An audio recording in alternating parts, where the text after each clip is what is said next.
সিনেমাটি মুক্তির প্রথম দিনে আয় করেছে ১৫১ কোটি রুপি, যা রীতিমতো সাড়া ফেলেছে বক্স অফিসে। দক্ষিণী সুপারস্টার রজনীকান্তের নতুন সিনেমা কুলি ইতিহাসে গড়েছে নতুন রেকর্ড। অন্যদিকে মুক্তির প্রথম দিনে টলিউডের নতুন রেকর্ড গড়েছে ধূমকেতু। মুক্তির প্রথম দিনে যেটি আয় করেছে ২,১০,০০,০০০ রুপি, যা টলিউডে আগে কখনো হয়নি। এই দুই সিনেমার বিস্তারিত তুলে ধরছেন ঝুমা মৃধা।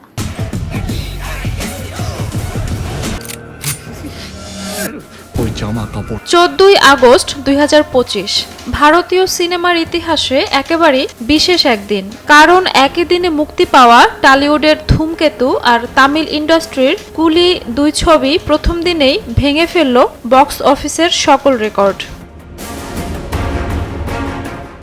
ধূমকেতু মুক্তি পেয়ে প্রথম দিনেই আয় করেছে 2,10,00,000 রুপি, টলিউডে যা আগে কেউ ছুঁতে পারেনি। মুক্তির আগে দেব আর শুভশ্রী পুরনো মনোমালিন্য ভুলে একসঙ্গে প্রচারণায় নামেন। ট্রেলার লঞ্চে দর্শকদের সঙ্গে মজা, মন্দিরে গিয়ে একসঙ্গে প্রার্থনা, সব মিলিয়ে তারা ছবির চারপাশে তৈরি করেছেন এক অন্যরকম উন্মাদনা। দর্শকের ভিড় প্রমাণ করেছে তাদের সেই চেষ্টা সফল। ধূমকেতুর পরিচালক কৌশিক গাঙ্গুলি। ছবিটিতে শুধু প্রেমের গল্পই নয়, উঠে এসেছে সমাজের নানা দিকও। দেব শুভশ্রীর পাশাপাশি রয়েছেন পরমব্রত, রুদ্রনীল সহ অনেকেই। ছবিটি প্রযোজনা করেছেন রানা সরকার ও দেব। সবার ধারণা এবছরের সবচেয়ে হিট সিনেমা হয়ে উঠতে চলেছে ধূমকেতু।